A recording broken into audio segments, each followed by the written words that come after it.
Hello, BookTube. Well, after that merciless Steve submersion yesterday, I thought today I should take it easy on you.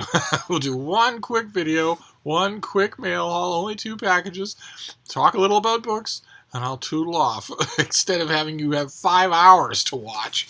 So we'll do the first one. It's very light. Could be a paperback of some kind. Yes, it is. It's a paperback of some kind.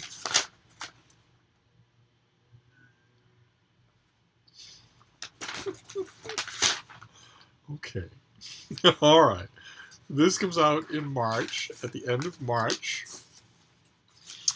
This is the latest in a series of books from Henry Holt. I am more qualified to review it than anyone in the world currently alive. It's by Jeffrey Rosen, and it is a biography of William Howard Taft, President of the United States and Chief Justice of the United States, the only man ever to be both. Okay, let's just read about William Howard Taft on my BookTube channel, shall we? The only man to serve as President and Chief Justice, he approached every decision in constitutional terms, defending the founders' vision of limited government against new populist threats. Though he never wanted to be president, the former federal judge was Theodore Roosevelt's hand-picked successor and won a resounding victory in the presidential election of 1908. In office, Taft sought to put Roosevelt's activist executive orders on firm legal ground, but unlike Roosevelt, who thought the president could do anything the Constitution didn't forbid, Taft insisted that he could only do what the Constitution explicitly allowed. This led to a dramatic break between the two men in the historic election of 1912, which Taft viewed as a crusade to defend the Constitution against the demagogic populism of Roosevelt and Woodrow Wilson. Though he lost re-election, Taft achieved a lifelong dream 9 years later when President Warren Harding appointed him as Chief Justice. And while he had chafed at the White House as a judicial president, he thrived on the Supreme Court as a presidential Chief Justice, promoting consensus and transforming the federal judiciary into a modern, independent, and fully equal branch. Okay. All right, so in the Times book series of lives, these brief lives of American presidents, Jeffrey Rosen got the brief for William Howard Taft, and this comes out in March. I will, of course, be reviewing it. I will keep you posted. Let's see what this next one is. Although a biography of William Howard Taft is literally untoppable, but we'll see what the second one is. You never know. No. Okay. All right. The second one comes out in a couple of weeks, in early February, and it is a thriller. It is by Lisa Gardner, not Meg Gardner, and it is Look for Me.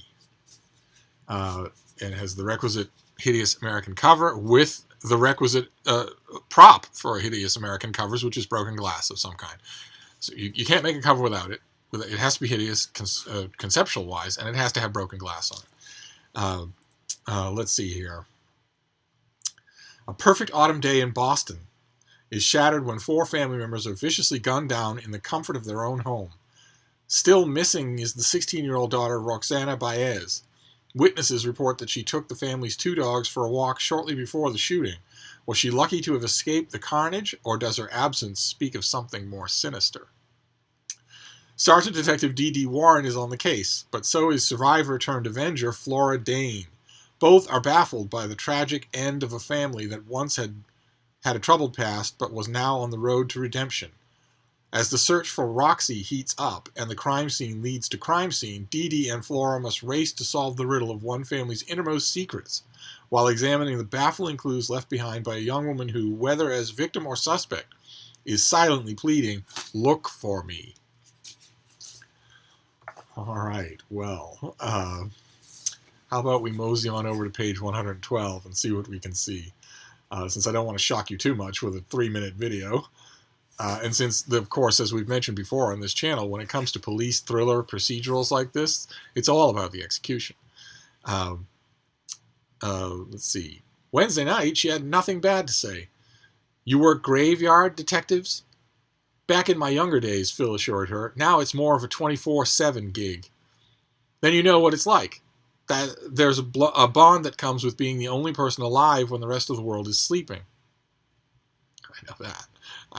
Juanita's been working graveyard for the past 3 years. A lot of things come out during that amount of time.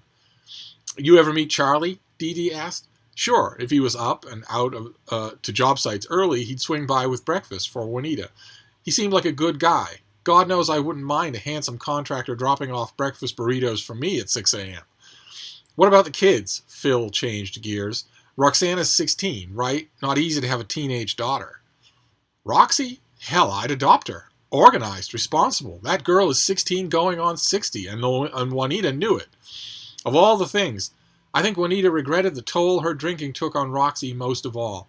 After Hector left, during the dark days, as Juanita called them, Roxy took over care of her younger siblings. She fed them, did the laundry, got them off to school. If anything, Juanita was trying to figure out how to get Roxy to relax a little. Especially with Charlie around, Roxy could go back to the business of being a kid. But I don't know if you can rewind the clock like that. What about other family? His, hers? As for Charlie, I don't know. Juanita had a sister, Nina, with 4 kids, but they live in Philadelphia. When Juanita hit bottom and the state took her kids away and they were sent to foster homes because of Juanita's family was ruled as living too far away. Plus, I can imagine having 4 kids of her own, Nina wasn't crazy about taking in 3 more. Okay, that's page 112, and I think we can agree that was good. That was, in fact, very good. Those were characters talking about the missing girl. And they were talking about her in exactly the way that people would talk about someone. It sounded like conversation, rather than whatever you call it that the characters in the made-up stories usually indulge in. It's not conversation, but that did. That sounded real. And I also like how little the author, Lisa Gardner, I like how little the author stage manages. You know? So many authors in the 21st century, when they've got a dialogue scene that should be carrying itself, instead they're hovering around your elbow. Oh, do you understand what that character just said? How about this character? Let me set it up better for you. And there was none of that in that exchange. That was actually quite good. So I will ignore the hideous American cover. In fact, I'll take the dust jacket off when I read it. And I'll read it soon to be ready for February. Okay, so there you go. 7 minutes. A nice, small visit from Steve. Not 5, 6, 7, 20-minute videos. Nothing like that today. So we have Look For Me, which actually the excerpt sounded very promising. And a short biography of William Howard Taft by Jeffrey Rosen. And that's it for now. I'll see you soon, Booktube. Thank you.